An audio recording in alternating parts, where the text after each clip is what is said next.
James, you're very welcome to the ScaleX Insider podcast. I am delighted and thrilled to be in your home today in the wonderful Brewdog. I can only describe it as the like Disneyland for beer lovers here in Waterloo in London. So thank you for having me, and I'm delighted to have you on the show. So happy to be here. And yeah, Disneyland for beer geeks was what we were going for. Am I the best guest you've had in the show this year? Yes, you are. Am I the only guest you've had in the show this year? It's certainly, you top the best venue and the best podcast studio I've ever been in, and I've sampled your slide today, your ice cream van, and the wonderful food, and to this stage, because it's early in the day, the non-alcoholic beer. So, and it's been a wonderful experience to date. So well done. Thank you. And just for context, it's the 12th of January today, so not much competition if this is the best one this year so far. Look, our vision is to inspire, connect, and enable millions of ambitious leaders of small and medium-sized enterprises to scale with purpose. I open the show with this question to all of my guests. James, what does scaling with purpose mean to you? So, business is everything I love, pretty much everything I do, and when it's not my own kind of bigger business, I've got an investment portfolio of 20 small businesses. I mentor people. It's like I just live and breathe business. And for me, starting a business, scaling a business has been one of the most fun, most rewarding, most epic, most challenging things that I've ever done. But I think business is just so important, especially at a time the UK economy is going through some challenges. It's not the big companies, but it's the small businesses, it's medium-sized businesses, and those businesses scaling that's going to help create the jobs and get this economy back on its feet. So I'm just insanely passionate about anything business, especially small and scale-up business. And for me, it's all just about being insanely passionate about what you do, having a clear purpose, and just not giving a damn what anyone thinks, and doing your best at all times. Yeah, I love that. And for context, for our listeners and regular listeners to the show will know this, but certainly in the UK, more than 99% of businesses by volume are small to medium-sized enterprises, and more than 70% of people who are in the workforce are working for those small to medium-sized enterprises. So the more we can educate leaders on leading consciously and scaling their impact to bring their wonderful product or service to the world, the better. And my God, you guys have done that. But before we get into that, I'm really curious if you can share the abridged version from a very short-lived legal career to a more considerable stint as a ship's captain. What on earth motivated you to actually now create one of the world's best craft beer companies? I studied law and economics at university. I studied for 4 years. I got a job in a legal office. I bought a few cheap suits and I quit after 2 weeks. I thought, what the hell? There's no way I'm sitting here spending my life doing glorified admin.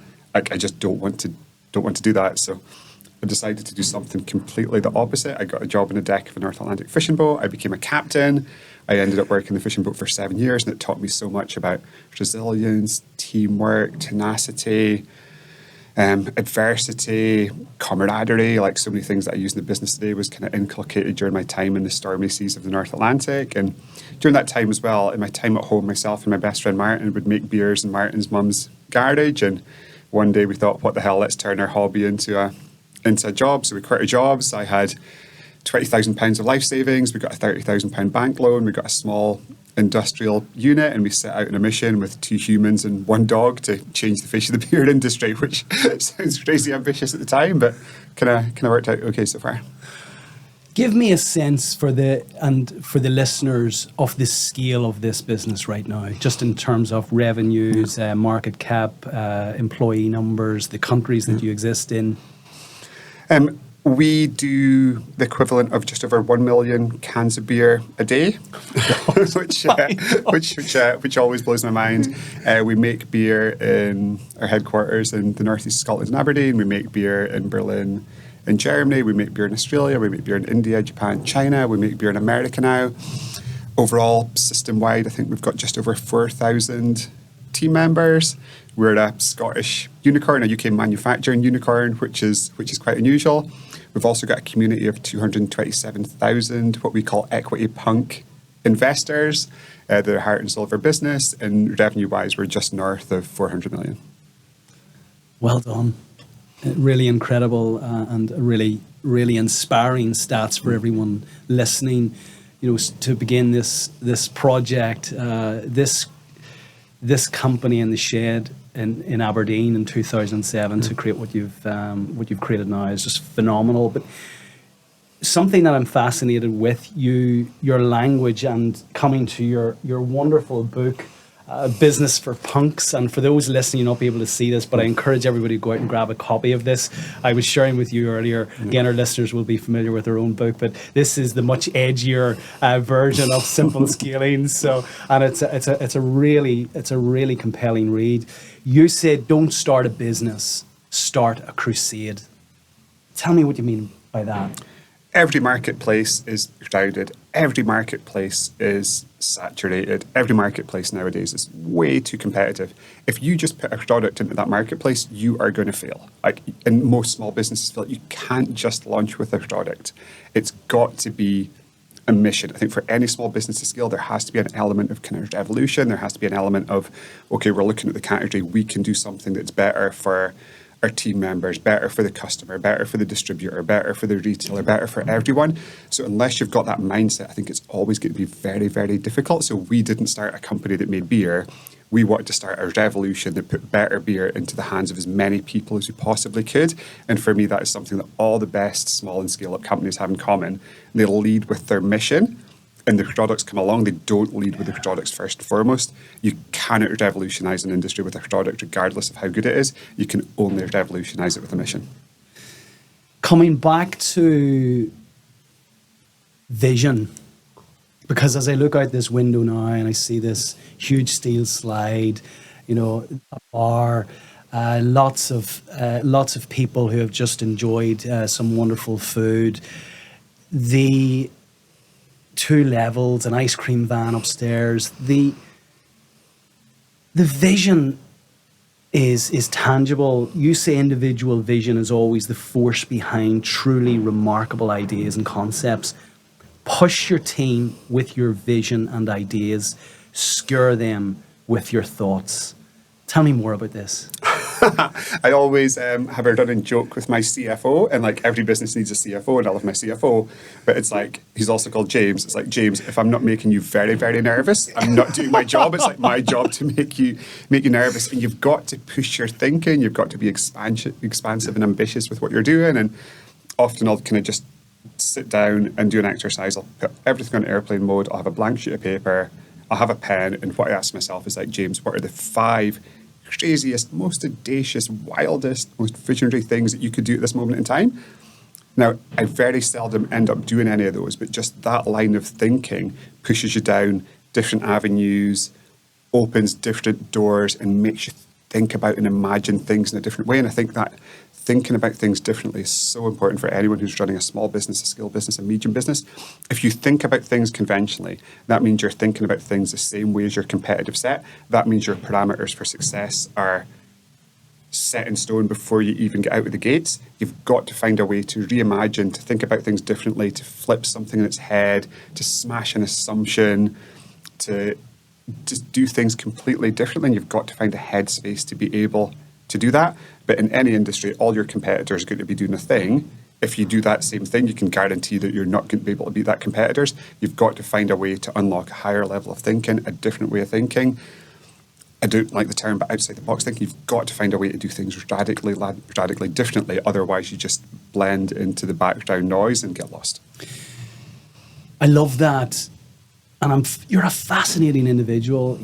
Again, having followed you guys for a number of years, where do you get these ideas? Because, I'm assuming that you grew up, you went to a normal school, you lived in a normal town, in a village, you hung around with, let's say, normal people, people who were likely conventional thinkers. I'm making an assumption there. Where do you get your ideas? Jumping in a tank to launch one of your Brewdog bars, having a dwarf stand outside Westminster. Like you're always deliberately provocative and doing things quite radically. So can you share with our listeners what you do to ensure that your thinking doesn't kind of drift into the conformist conventional thinking? Great question. So I've got a few tests that I apply, and I've applied them for almost the last 2 decades whenever we do a thing. So test number 1, and I ask myself this every single time, is would or could another beer company do this thing? And if the answer is yes, I'm not going to do it. So it could be a piece of marketing, it could be a sponsorship, it could be a activation, it could be open a venue like this. But if I answer that question yes, then if I do that thing, I'm going to get the same outcome as them. And you can apply that to any industry. If you're got a cleaning business, would or could another cleaning business do this? If the answer is yes, you're not going to stand out by doing that thing. Would or could another sportswear business do this? If the answer is yes, you're not going to stand out. So it's a very simple test that you can apply to any business, any sector, and every single day. And my team are like sick of hearing me ask this question. Like, would or could another business do this? If the answer is yes, we're not going to do it. The other test I apply is called the 10x principle. So we're in an industry competing with companies which are massive compared to us. So we've got a bit of skill now, but we're still way smaller than the kind of global behemoths that we're trying to catch up. And we've got a bit of momentum, and we're kind of closing the gap a little bit. But the second test is, if I spend £1 on this thing, am I going to get a 10 times better return than a pound of Heineken money, a pound of AB InBev money, a pound of Budweiser money, a pound of Stella money, a pound of Guinness money? And if I'm not confident I'm going to get a 10 times better return for that spend, I'm not going to do it. Because if I'm getting the same return as they're getting, I'm going to stay small, they're going to stay big, and I'm never going to close the gap. So test 1, would or could another company do this? Test 2, can I get a 10x return? And the final test links back to mission. And the question that I ask myself, is this completely aligned with our core mission? And if the answer isn't yes, then we shouldn't do it. So would or could another company do it? Can I get a 10x return? Is it completely aligned with my core vision? And every single thing has to go through those filters. And the tighter I stick to those, the better things we do as a business. My background's in finance, James, so I have a huge amount of empathy for your CFO. It's a tough gig being my CFO. It's a tough gig. His nervous system must be shot at this stage. Do you ever rein anybody in? I was speaking to Matt just before we came in here, your content creator, and what I love about this, you know, you weren't aware of this before I came in. I was having the conversation. Matt worked in the bar here in 2021, and was encouraged to put things on social media as all the bar managers are, I believe, and he was elevated to the role of content creator. And he shared with me just before we came in, there are no limits. What have you ever done that has kind of went over those limits, or were you that might take another hour? Yeah. What have you been very proud of, and on reflection, where have you kind of stepped across that line, and how do you manage that? Well, I think it's been an intentional strategy from day one. So we set this business up with no money at all. We're in an industry dominated by giants who spend huge budgets. The only way we could stand out, the only way we had a fighting shot of staying in the game long enough to make a difference, was by being intentionally provocative to create some noise. And we've tried to link that provocation always back to our purpose and our mission and what we're passionate about. But we've pushed up to the line time and time and time again. And if you do that, sometimes you step over the line, sometimes it doesn't work, sometimes you go a little bit too far with things. We've definitely gone too far with things. They've all been kind of well-intentioned, but with hindsight, there's things that we definitely wouldn't do again. But I think just overall, looking at that as a strategy, we are now ranked as the second most loved beer business in the UK and the 14th most valuable beer brand internationally. And if you look internationally, every other beer brand that's above us is over 100 years old. So there's been no change, no premiumization, no disruption for over a decade because they're so entrenched. You don't shake that entrenchment without being a bit provocative, without pushing things. But we've definitely pushed it too far on occasion. It's kind of all been part of the game for us. We've kind of worn our heart on our sleeve. We've tried to kind of hold our hands up whenever we've made mistakes and be very open and honest about that. But yeah, it's been a wild ride at times as well. I encourage the listeners, go and Google James Watt, Vladimir Putin, to see James on a horse. On a very, very cold day in February in North Scotland. I don't even like horses. I don't know what I was doing. Brilliant. You've probably used the word mission, I would say 10 times since we started this conversation. And something you say is, in terms of communicating ideas, you need to be a communication genius, or at the very least, to have a PhD in it. What have you done to be able to communicate more effectively? There's a very simple thing that always sticks with me. Someone's got to hear something 7 times before it sinks in. And I think any entrepreneur, any leader, they get bored earlier than they should. So it's being very consistent on your key messages, your key mission, time and time and time again. And if you are not absolutely bored to your back teeth of repeating something to customers, to staff, to shareholders, to stakeholders, like, it isn't sinking in.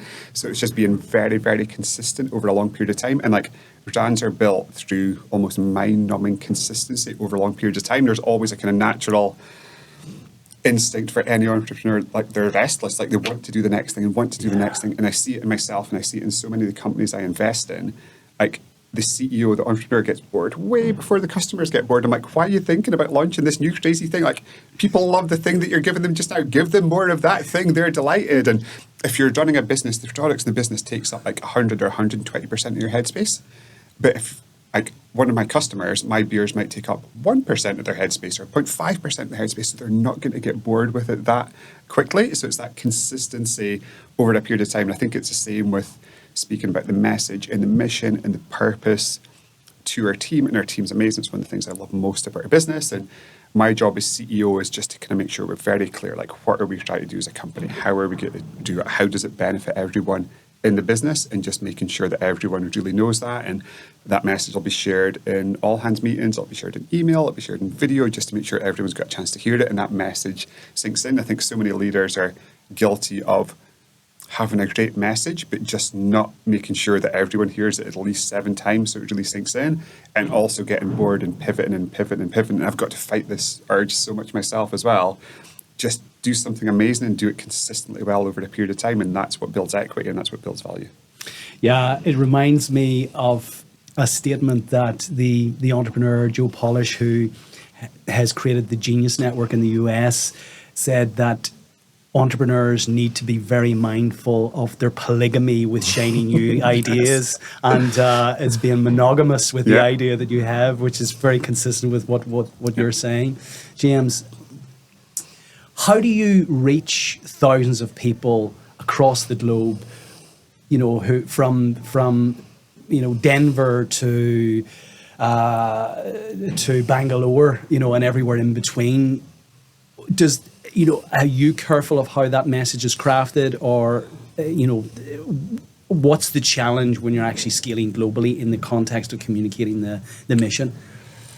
I think it's actually much easier nowadays to scale globally than people think. And then if you look at the UK as a market, the UK is a relatively small market globally.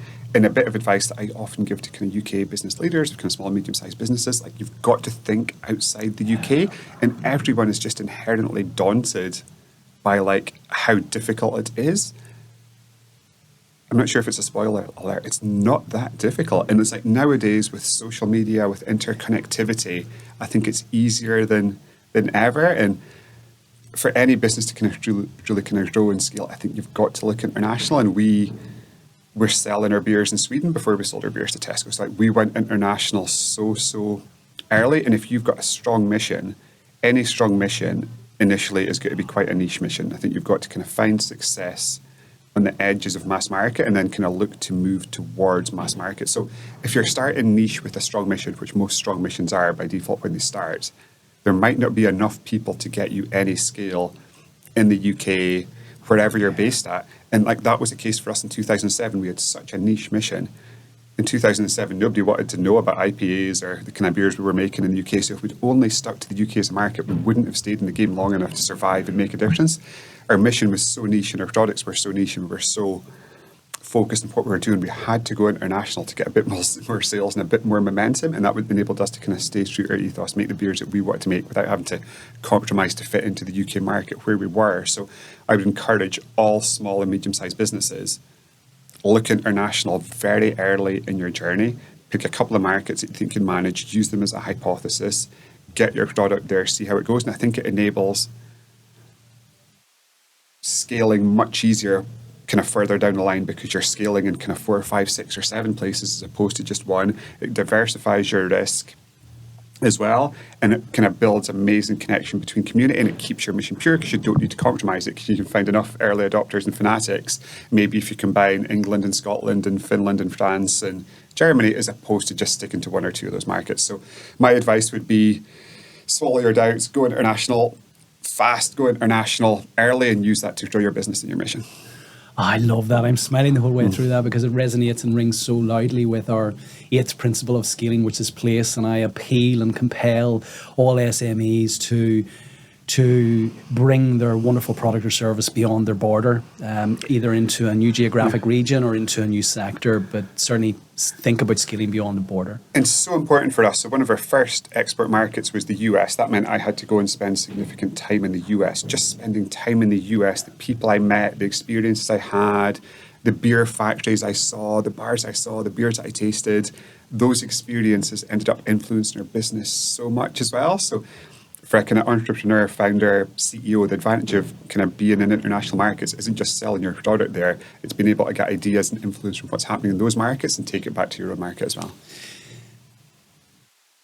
You've spoken to place, you've spoken to purpose and vision, which is our 2nd principle. I'm fascinated by you and your psyche, the very first principle of scaling. I'm a strong believer that your psyche either empowers or disempowers your scaling ambition. Yours absolutely is driving your scaling ambition, and I'm keen to just get under the hood a little bit of what makes James what, because even your resilience is hugely admirable, and we'll come to a little bit of that. You've dedicated a chapter in your own book to keeping the faith, and you referenced just earlier the importance really of, to paraphrase, doubting your doubts. Your belief system is just incredible, and I've heard you interviewed before, and I'm a great believer in the Aristotle quote that said, give me the boy until he's 7 and I'll show you the man. But you've shared openly the challenges that you had growing up, and especially the relationship you had with your mother, and the fact that you were told during your childhood that you couldn't do things and you couldn't be somebody. And I kind of was nearly in tears when I heard you talking about the shark book and being told that in order to be a marine biologist you must have a PhD, and your mum saying to you, well, you'll never have a PhD, so kind of forget about that. Tell me about that, because what I'm keen to understand is, have you had to work on your belief system to actually break all of that and completely rewire and reprogram how you think?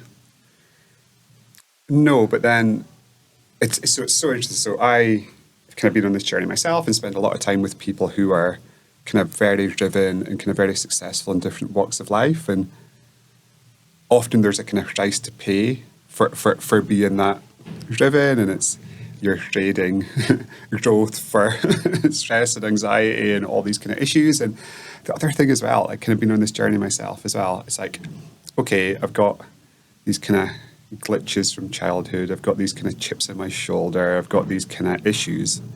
And could I work on that? Yes. Am I aware of those? Which, helps me kind of run the business and stuff. But do I want them to go away completely? No, because I'm scared that if they do go away completely, my edge, my bite, my drive, my tenacity goes away with them. So it's often the kind of 2 sides of the same coin. So having gone through adversity, having that chip in your shoulder, being very driven, which comes at a personal cost without a doubt. I don't want to lose that, even though I would like to lose that. But what I'm scared of, if I lose that, am I going to be as motivated, as focused, as driven, as willing to die in a ditch to make something a success rather than have it fail, than if I address those things with a therapist and come out a happy, well-rounded, normal, well-adjusted human, are all the things that... And I think it's the same for so many kind of really good entrepreneurs that I speak to. There's like something that drives them that comes from whatever type of place and stuff. And I think they're all aware of it and understand it, but maybe don't want to lose the challenges that come with it, because there's maybe a lot of things that come with it that make them able to do what they do. So kind of what I'm hearing is a lot of this is to prove your mum wrong. I haven't done too badly, Mum. I mean, not just that, but kind of at various points, kind of grown up as a bit of an outsider, as a bit of a loner, as someone who was kind of very socially awkward.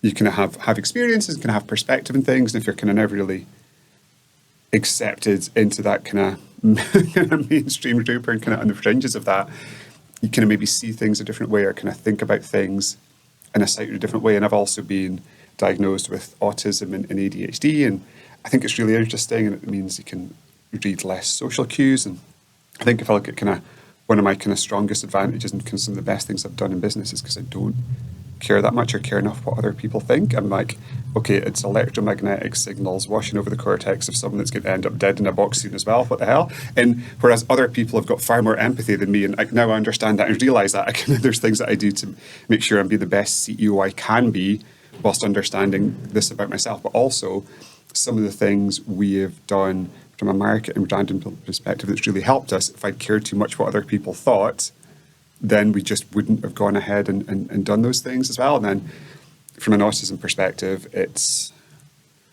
presents some challenges, but it also means I can focus on things for hours and end like a maniacal motherfucker, which is fantastic if you're trying to get things done.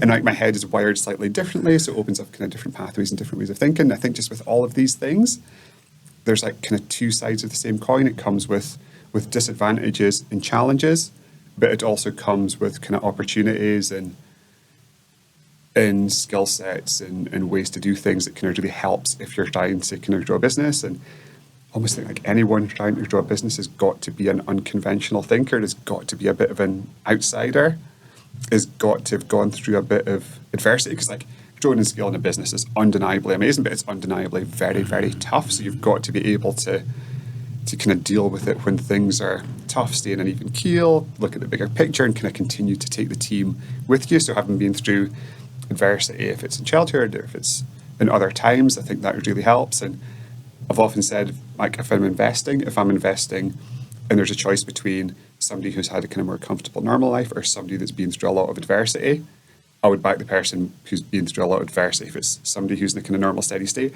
or somebody who's got a hell of a chip in their shoulder, I'm backing the person with a chip in their shoulder. If it's someone that thinks about things conventionally, or if it's someone that's a bit unconventional, a bit crazy, a bit unpredictable, I'm backing that person. And I think you're running a business, if you're getting scale, you've got to find a way to kind of unlock those psyches or kind of find a way to think like that in your own head. I really, really appreciate and value that you shared that. And I'm going to indulge myself here for a moment because my daughter has high functional autism. Okay, that's the same. Yeah. And it has been hugely challenging as a parent. She's now 20, and I'm going to give her a shout out. Anya, Okay. you're amazing. She inspires me every day. She's now studying, ironically, psychology, and she set Amazing. up her own podcast to help neurodivergent teenage girls navigate their teenage journey. Interestingly, she wanted to call it Fuck the Filter. She opted against that and called it Not So Typical. So I'm, on a personal note, kind of indulging myself for a moment. What I'm hearing is that autism and being neurodivergent is a superpower if you can reframe. And for all of those out there who are listening to this who are neurodivergent, trying to operate in a neurotypical world, if you see it as a superpower, what have you done, James, to kind of reframe your autism? And by the way, I need to call out, I love what you guys are doing in terms of supporting those within your community to accelerate their diagnosis if they're on a waiting list for that. So well done. I must call that out and applaud that. But yeah, what have you done to kind of reframe autism and ADHD as a superpower and also try and kind of bridge that gap between being neurodivergent and also kind of getting things done in a neurotypical world? Yeah. And I think in terms of kind of seeing it in a good light when it comes to business, you've just got to look at other amazing business leaders, from Musk to Jobs, and some amazing figures who were neurodivergent, and how that kind of helped and impacted them in building the kind of most phenomenal businesses. And for me, up until I had the diagnosis, I just always thought I was a kind of bit of an odd fish. I always needed a significant amount of time by myself to function.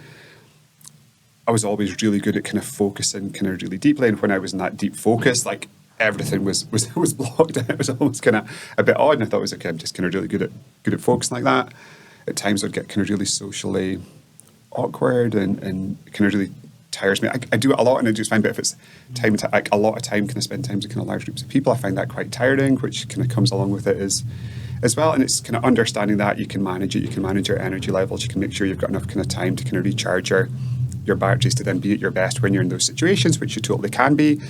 Making sure you can create the time and space to focus effectively on tasks. And then I think in terms of kind of managing people, and then I manage thousands of people, it's understanding, okay, that I'm maybe not quite wired up to be as empathetic as other leaders. So what can I do to make sure that I compensate for that, or kind of stop and kind of pause and think about things a little bit more from a kind of an emotional perspective, as opposed to just very black and white, this number, that number, X, Y, let's go, and kind of hop to the outcome and kind of just push hard to that. So I think kind of understanding it has been a huge help to kind of compensate for the kind of weaknesses and blind spots that come with it, and also kind of help kind of try and maximise and double down on the benefits that come with it as well.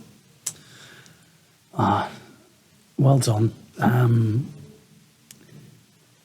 Just staying on challenges for a moment, because that insight for listeners will help, I feel, give context to some of the challenges that you have encountered in scaling Brewdog, but have quickly responded. So probably the most publicized is the kind of the punks with purpose, the workers group who cited publicly and had a petition signed to say, look, railing against this toxic workplace culture back in 2021.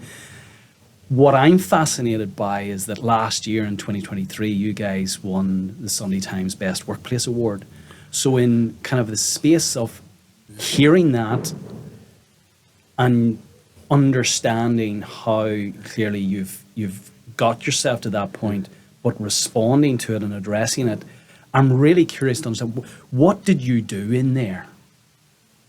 Great question. So firstly, I think it's fair to say that kind of during the period of extremely high growth, we were the best employer we possibly could be. And anyone who's grown a business close to 100% year on year, like sometimes the priority is just keeping the wheels of the bus and kind of keeping the thing going. And some things inevitably kind of fall through the cracks, and you're adding so many new people to the team to make sure they understand how you do things from a culture and people perspective is tough. And it's always been our aspiration to be the best employer we possibly could. We've always believed that our long-term destiny is determined by how well we look after the fantastic people in our business, and that's been a kind of undying and unwavering kind of steadfast principles of ours from day one. Did we live that principle as well as we could from perhaps 2015 to kind of 2018? No, we didn't. And if anyone didn't have a fantastic experience working with us, then I'm going to apologise and kind of hold our hands up that we weren't always able to kind of live that ideal. It wasn't because we didn't believe in it or didn't want to. It was just so incredibly difficult kind of dealing with that kind of magnitude and scale of kind of extremely high growth. And I think we kind of definitely used the open letter as a stop, pause, reflect moment. We used it as a wake-up call.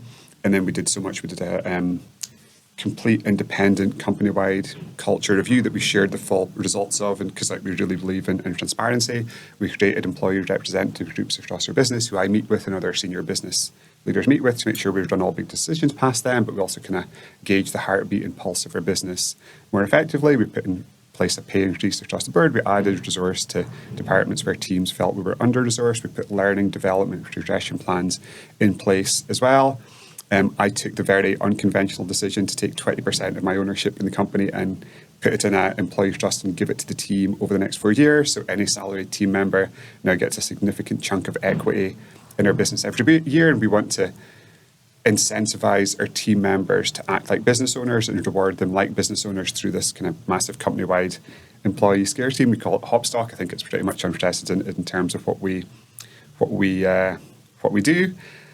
And that's what we did. We launched something called the Blueprint, which was our commitment to our people, our commitment to what we was going to do. And we've had so many great moments, so many challenges since we lost the business, but being named as one of the Sunday Times top 100 companies to work for last year, given where we had been a couple of years before, is a tribute to the amazing people all over our business and all the hard work they'd done on that. So yeah, it was a really good moment. Well done. Just staying on challenges for the moment, because again, just the way you think, you mentioned in your book, there are always opportunities in the bleakest of adversities. And it's fair to say, right now you guys are being fairly challenged. You released your annual report. From a profitability perspective, you're under a little bit of pressure on that note, which presents another new or challenge for you. But what do you see as the opportunity now in the midst of this challenge? So for me, this is an incredibly, incredibly tough time to do business in the UK, especially hospitality. But even if we look at our beer manufacture business, it costs us 40% more to make a case of beer now than it did 2.5 years ago. Our costs have increased exponentially across the board. At the same time, you've got this cost of living crisis where consumers have got less money to spend on luxury items like craft beer. If we look at hospitality, we saw more bar, pub and restaurant closures last year than any other year in history, and it's going to be worse again this year. So incredibly, incredibly difficult operating environment. If you look at the beer market in the UK off-trade, which is our biggest channel, that was in heavy decline this year. We bucked that trend and we was in growth, but from our business, it's kind of challenge. And there's an exercise that I usually do with my team when we start a meeting. And I think any business, it's so easy to get swept up with the good things, the fun things, the exciting things. We do an exercise where quite often we'll sit around a table, we'll start a meeting, I'll give them all a sheet of paper and a pen, and I'll just say, okay, write down your 3 biggest challenges in the business today. They'll all write it down, and then that becomes the agenda for the meeting. So we lean into those challenges hard. And so many companies, especially in our growth phase, it's easy to do. You focus so much on the exciting things, and it's easy to kind of not address the challenges, and they just grow and they grow and they grow, and then they bite you, and then they kill you because you didn't address them early enough. So that is something we do. And in terms of this environment at the moment, our key focus is, okay, it's tough, but it's tough for competitors as well. We need to continue taking market share. We're going to ride it out. We're going to be as cost effective as we can. We're going to be as profitable as we can, which is not as profitable as we'd want to be, but we want to continue taking market share. So when we emerge from this mini recession dip, really tough economic time, we should come out of it stronger than competitors if we continue to take market share.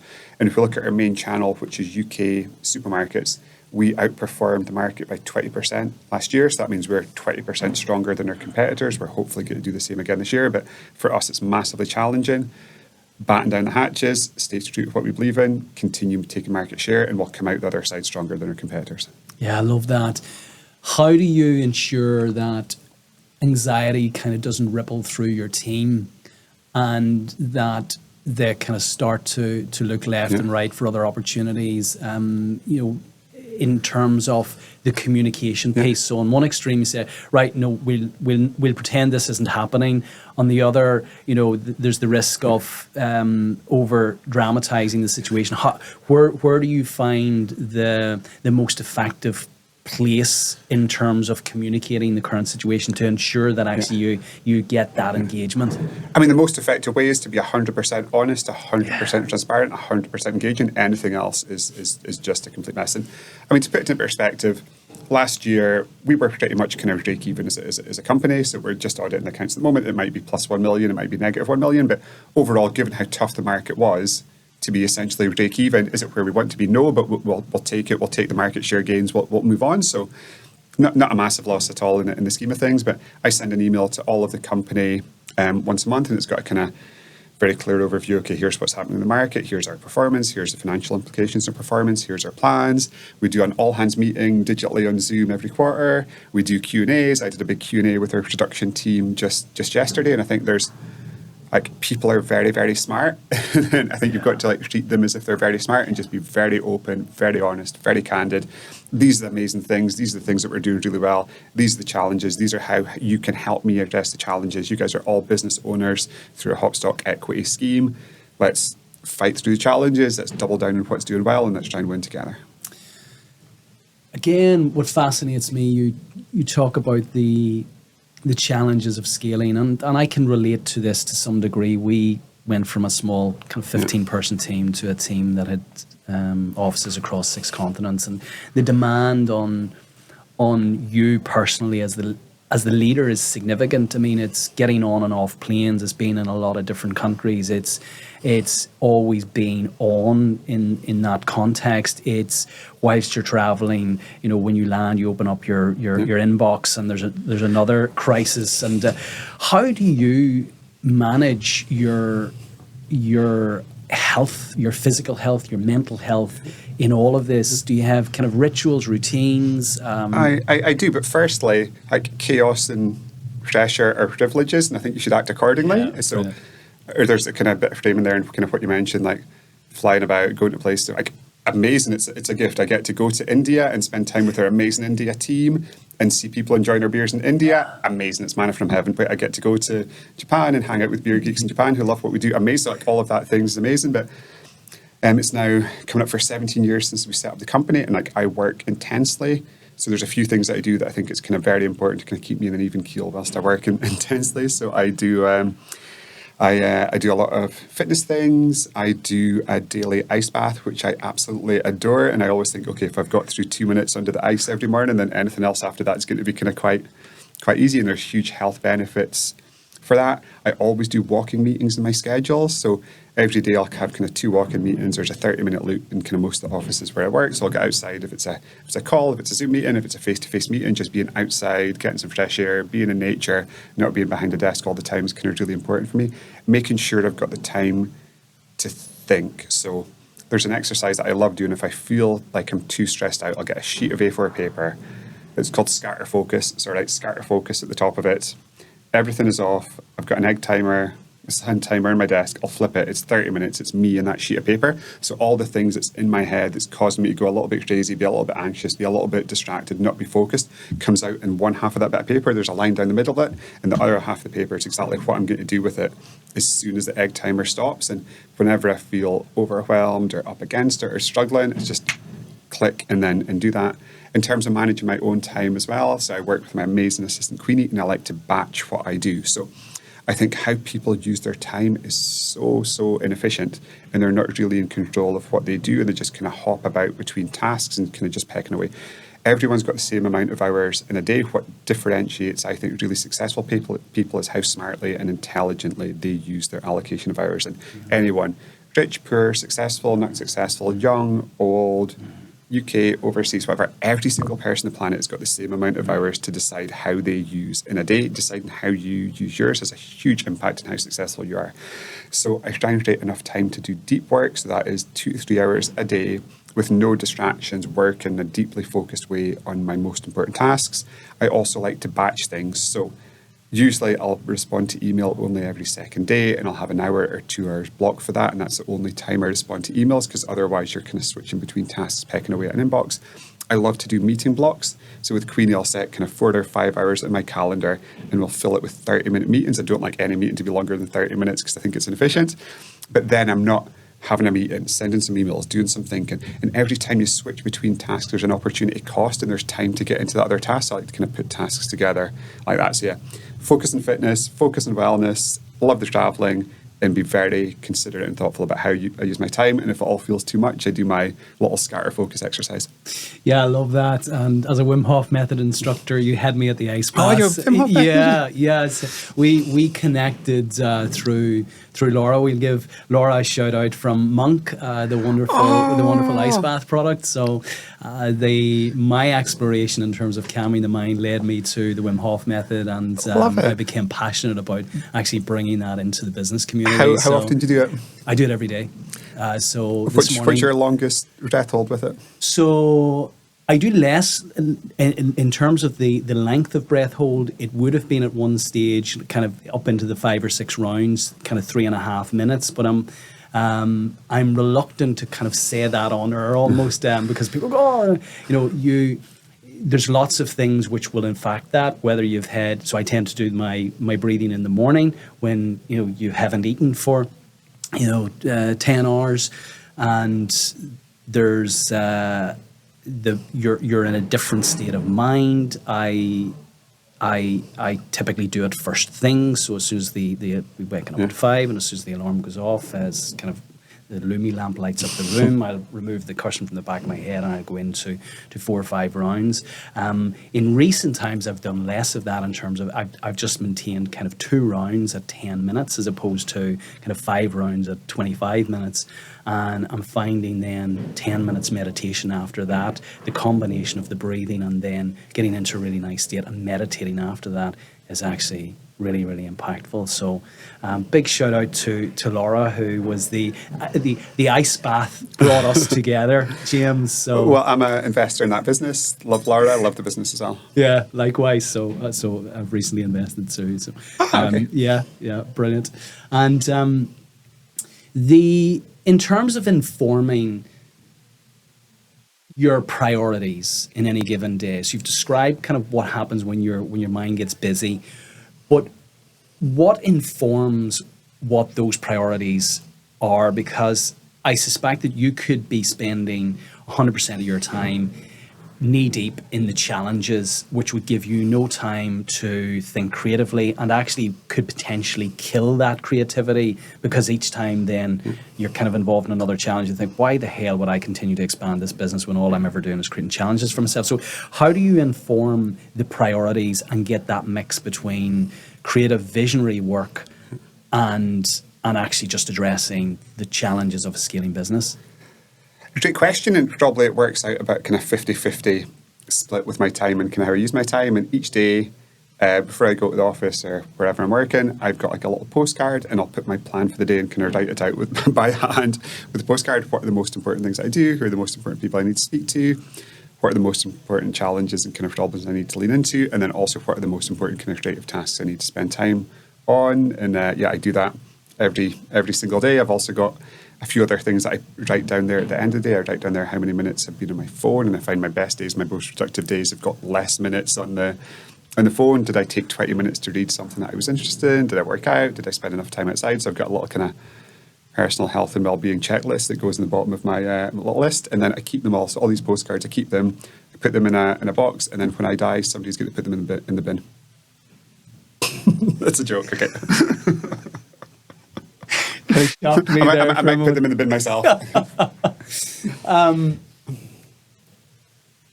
If someone was to find those postcards, what would you not want them to read in terms of the way you think? Nothing at all. It's nothing at all. Hidden. Like, we've been so transparent, so open from day one. I'm very much like that as a person. Like, I think openness and transparency is just so important. So nothing at all. No, I'm a great believer in transparency, creating trust, and coming to kind of that creative process.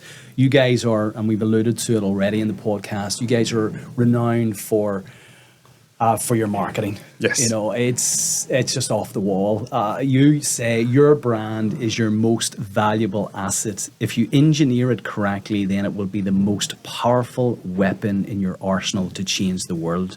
So how can our listeners of SMEs engineer their own brand? And for many, and I came up through a very traditional industry where kind of we used the word brand and marketing almost interchangeably, didn't truly understand brand and marketing, and kind of thought marketing was quick pull together an advert there and stick it into the trade magazine, and then it became, oh right, we need a website because everybody else has a website. But for those SME listeners, those leaders listening in, what practically can they do? I'm always keen to share practical, tactical things, given that people are spending the time to listen to this. So in the context of brand, can you share 3 things that everyone listening should do to kind of develop their brand? Absolutely. One is, we've spoken about so many times today, is mission.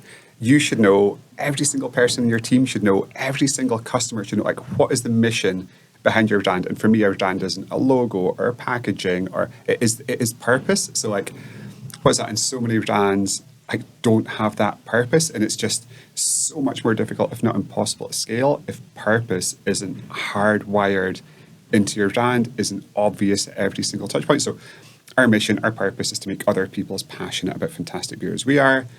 Everything we do builds to that. This space we're in, the packaging, the beers that we make, our website. So that mission, that purpose has got to be hardwired into every single thing you do.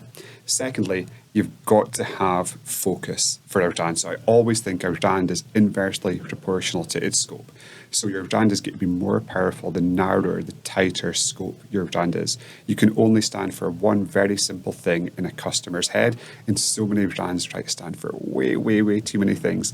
That works in your head, it doesn't work in the customer's head at all. So number one, mission and purpose. Number two, very narrow focus of what your brand stands for. Apple, computers; Starbucks, coffee; Nike, sportswear; Tesla, electric cars; Brewdog, beer. It needs to be that simple, that intuitive, like what you stand for. But then also your mission: Tesla, electrification of vehicles; Starbucks, creating a third space where people can go between work and home environment to enjoy coffee; Apple, to revolutionize tech and enable people to be more creative and more happy. So very simple mission, very clear category. And thirdly, you've got to find a little bit of space to exist in. So if you just put a brand and a purpose and a mission on top of something else, you're never going to be unique. There's only one Apple, there's only one Starbucks, there's only one Nike.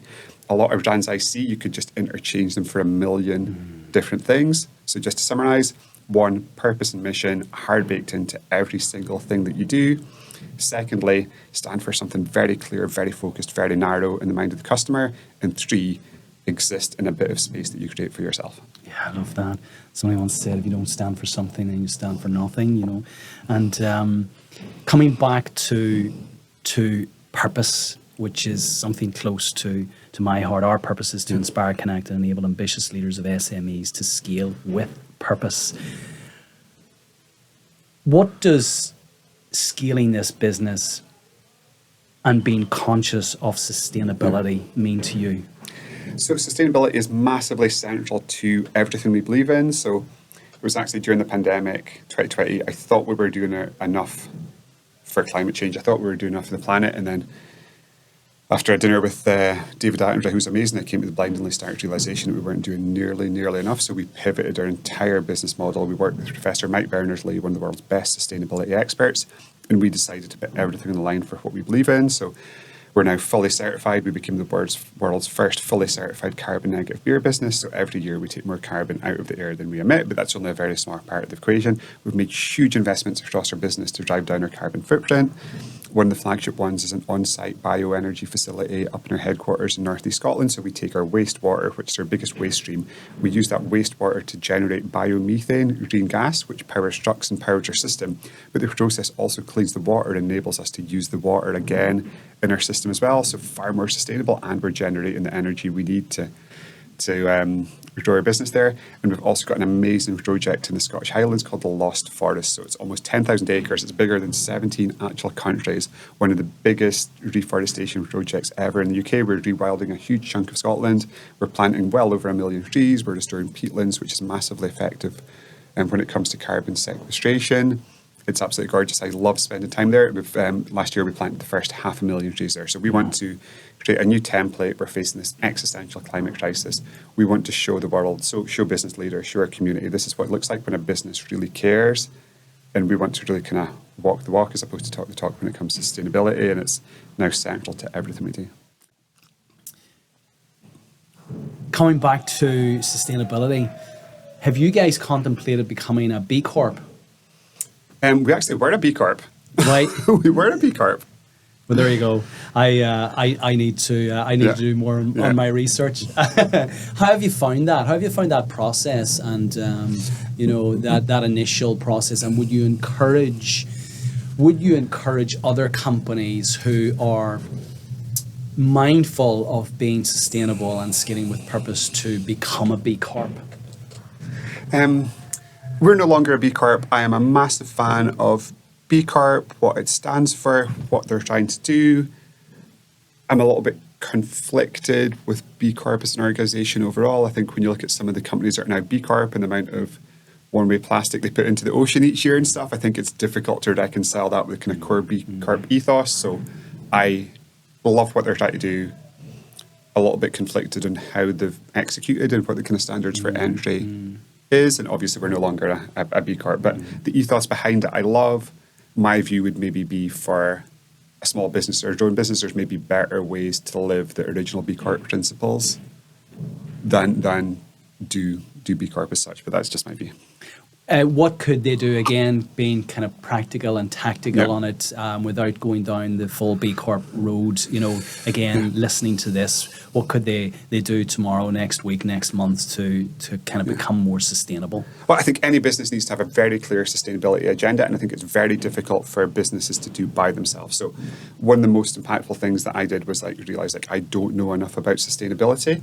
We didn't have that expertise in the company, so we found an amazing expert, Professor Mike Berners-Lee, one of the world's leading experts in sustainability, climate change, carbon counting, emissions, and he worked with us as our independent scientific expert. So it might not be Mike Berners-Lee, but there's loads of amazing small companies, there's loads of fantastic consultancies, there's loads of services that help companies on that sustainability journey, and I think it's just so difficult, such a challenging path to navigate with a lot of good information, but a lot of disinformation. So I would encourage all companies to kind of work with a fantastic expert to put together a clear sustainability agenda and kind of work towards that. And there needs to be some kind of short-term, medium-term and long-term goals. But if we don't drive change and drive change quickly, we're not going to have a planet to have businesses on. So it's very important. And I also think that governments, with the time horizons they work on, are incapable of making the changes we need, because the changes we need to undergo is it involves business pain. We've incurred a lot of cost. It's business pain to make the changes. Society is going to have to incur a bit of pain to kind of make the changes we need, and politicians who care about being elected in 4 or 5 years are not going to make the tough decisions that we need to drive the change that we simply have to drive. So I think the only way out of this, and I'm optimistic we can get a way out of it, but the way out of it has to be the best, most progressive businesses working hand in hand with leading scientists to drive that change that way. And I always say to kind of customers, you've got more impact when it comes to fighting climate change with how you spend your money every single day than how you vote every 4 years. So finding out about the companies you support and where you spend your money, you can do more to fight climate change than almost anything else. So consumers, be informed, find out has the company got a sustainability statement, which is a great starting point, because if they've got a sustainability statement, they're probably doing more than other companies. So you just search the companies that you're buying things from a sustainability perspective, because that's going to make a huge difference in terms of our fight to save our home planet. Great advice, and it speaks loudly to, it was Ban Ki-moon who said there is no planet B. There's definitely no planet B. We've just got this one, unless Musk gets us to Mars, but I'm not.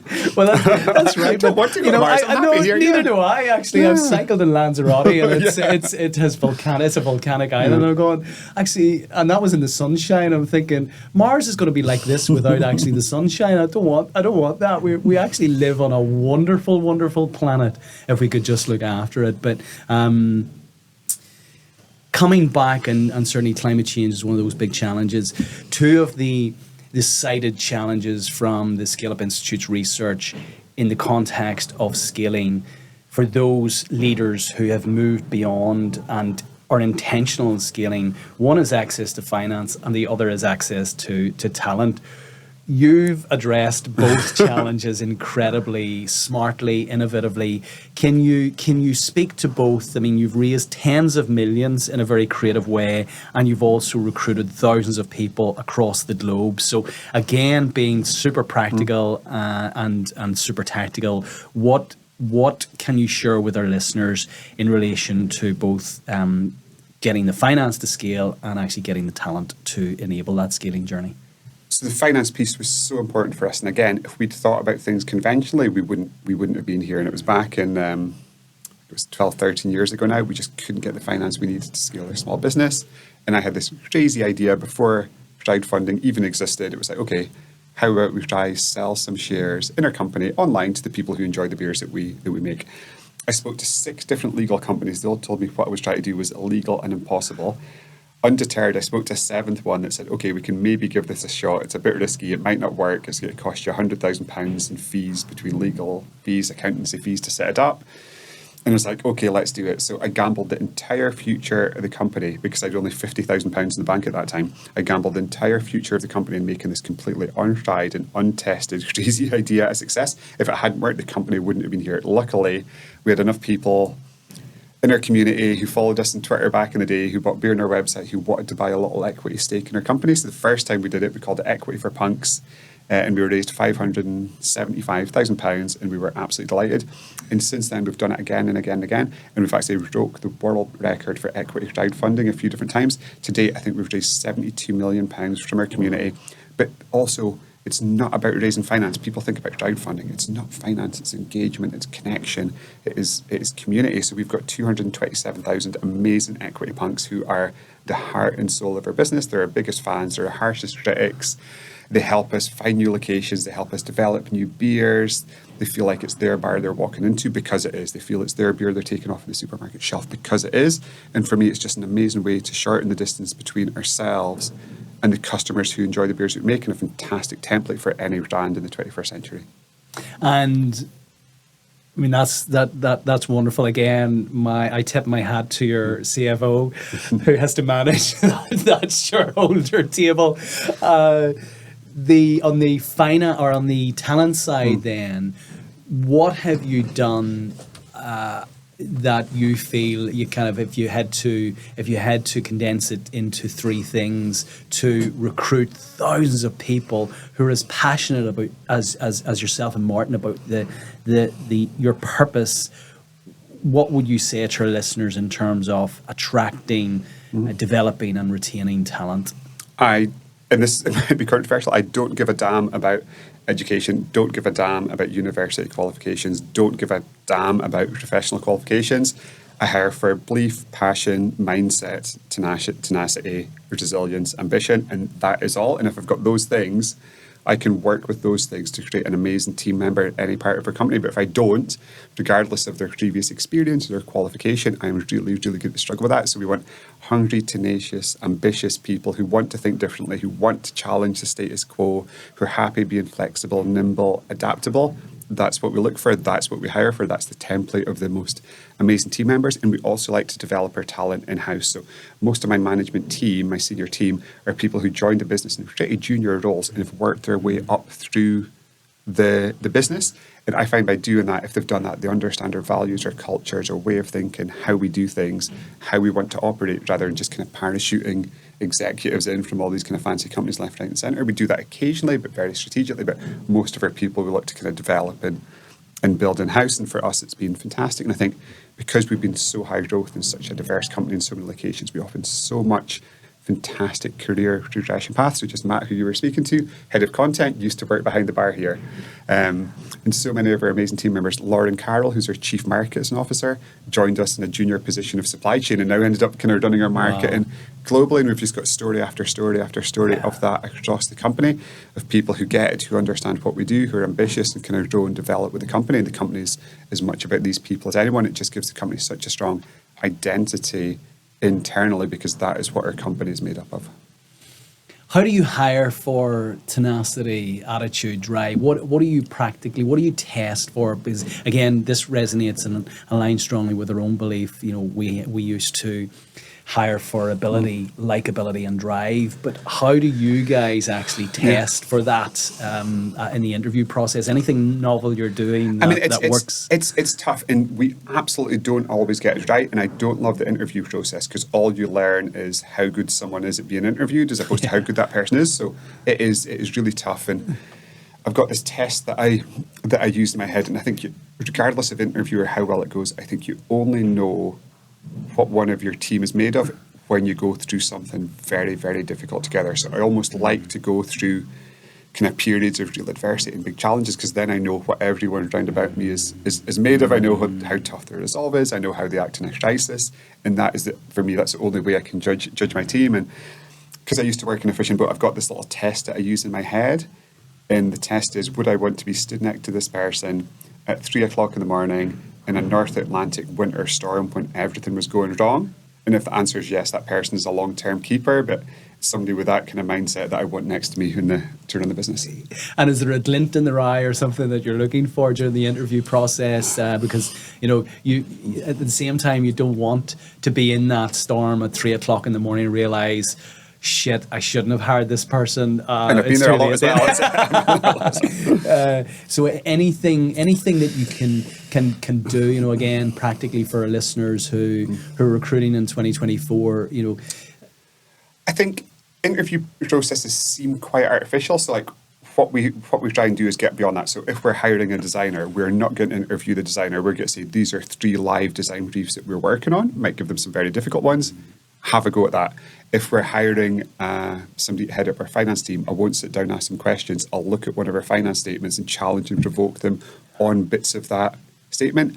If we're hiring somebody to run our sales team or be in our sales team, I'll have them sell to me and some of the other members of our team. So I think it's trying to get beyond a conventional sit-down interview, which is so fake and so artificial and such a poor guide to letting you know if somebody's going to be good in that role. But even with doing those things, I think it's impossible to get hiring right all the time. You sometimes make mistakes, and when you do make mistakes, I think you've got an obligation to the team to try and fix those mistakes quite quickly as well. I must again call out, having come from a finance background, the annual report which you guys produce. I encourage everybody to go into Company's House, download your... Only an accountant can say that. Download your report. I would... Consider accounts for an amazing way to spend your Sunday night. Honestly, like it's 80 pages of really kind of compelling information presented in a different, compelling way, in language that is non-financial, in kind of in a very, very relatable way. So kind of again, I want to acknowledge that, given the fact that you exist in this kind of corporate lane, are you still a punk? Absolutely, and I think we're still a very, very unconventional company. And for me, the punk thing is all about mindset. And I think it's a mindset that's so important to anyone running a small grown business, that you need to find a way to be more punk. And the thing that we took from punk, and everyone thinks it's about the music or it's about the hairstyle, it's about this. It's not about that at all for us. It's the DIY ethic. So the original punks rebelled against mainstream culture, like we rebel against the mass market beers. But if you take it a level deeper, they had to exist outside the system to be able to smash the system. So they had to learn the skills they needed themselves to be able to do what they do. They self-published, we self-distribute. It's that kind of analogy. So learning the skills that you need in your business to succeed, so you're not dependent on anyone for your success, but what you've got in-house. So do as much as you can in-house, hate outsourcing things, learn the skills to do what you need to do. And I think it just makes you so much stronger, so much more sustainable, so much better as a company. So for me, the word punk gets used a lot with our company, and it's that DIY ethos. We are going to find a way to do this ourselves because we want to do it ourselves. So we don't depend on anyone, we don't depend on the system. So ultimately we can hopefully smash the global beer system and build a better one out of ashes. If you could go back and do it all again, number one, would you? Yeah. Okay. 100% yes. Brilliant. In a heartbeat. And number two, what would you do differently? Oh, it's such a challenging question, because often our mistakes have been our biggest learnings, and our challenges have kind of unlocked different ways to kind of frame things and think about things. And if we did change something, maybe the other parts wouldn't kind of fall in place. I don't think we'd do anything differently going back. And I think going forward, it's just to kind of take advantage of everything we've learned, all the highs, all the lows, everything, and just try and build the best company we can from here, which is what we're focused on doing. And we want to build one of the top 5 beer businesses on the planet, or crash and burn, try to do that. And I've often said to the team, it's like, okay, if the outcome is binary, either be a huge global success or crash and burn, because the space in between is quite boring anyway. Well, I wish you every success with that. I have a closing tradition on the podcast. I mean, your life to date, and you're a young guy, has just been incredible. You've traveled the globe. You've created a unicorn business, which very few on this planet have ever done, will ever do. You've had experiences that again are exceptional, and very few will ever get to experience. Can you share with our listeners 3 timeless takeaways? What is a timeless takeaway? In any it sounds like a fancy new tea biscuit or something. In any facet of... New name for a Kit Kat? I suppose the things that you would share with your girls, if they say, Dad, if there was only 3 things that we needed to know in life, what are those 3 things? Wow, that is a good question to finish with. Okay, if there's only 3 things they needed to know. Wow, it's the first question that's kind of has me kind of pausing and reflecting. Okay, so 3 things I would share with them from the experience of building the business. Life, business, Life. Oh, you know, life. what to navigate Okay. this life. Okay, perfect. Okay, I've got it. Okay, so 1, we're all just massively, massively lucky to be here. So the odds of being a human alive on this planet are 400 billion to 1. It is absolutely insane. So you've got more chance to win the lottery every single week for the next 2 years than you have of just being alive. So we're all beyond a miracle. The things that needs to have happened for you and I to exist just now. And so many people get caught up with anxiety or depression or issues or challenges. I think if people were just able to realize, like, we are part of this for the briefest blink of a cosmic eye. We're in this tiny spinning rock in the middle of nowhere in a galaxy that's so big we can't even comprehend 1% of how big it is. And we've got this chance to be alive. We've got this opportunity to experience people and life and this beautiful planet and all the kind of magic and mystery and wonder it has to offer. And I think before you know it, it's going to be over. So for me, 1 is just realize you're incredibly, incredibly lucky. I think the second thing is just having the courage of your convictions. I think so many people don't back themselves enough, don't believe in themselves enough, don't take that risk. I think so many people are stuck in unhappy situations, unhappy jobs, unhappy relationships just because they don't have the courage to make that change. We've got 1 shot at this thing called life. Like, back your convictions, back yourself. Like, don't regret the things that you do. And I think the third one is just gratitude. So one of the most impactful things I do is every night before I go to bed, I just write down the 3 things I'm most grateful for during the day. I've got 2 young daughters, they're 6 and 9. Before I took them in bed, it's Evie, Mia, what are the 3 things that you're most grateful for during that day? And I think we're so busy, we get caught up in so many things and move about so quickly. So just taking a moment each day to say, okay, like, this was, like, being able to do that was amazing, being able to do that was wonderful, and kind of reflecting on that, I think is really key. So if I was passing them 3 things, that would be those 3 things. I love that, and I'm very grateful for the time that you've shared with me and with our listeners today. What does 2024 hold for you? Then what's next in terms of maximizing this one life that you have?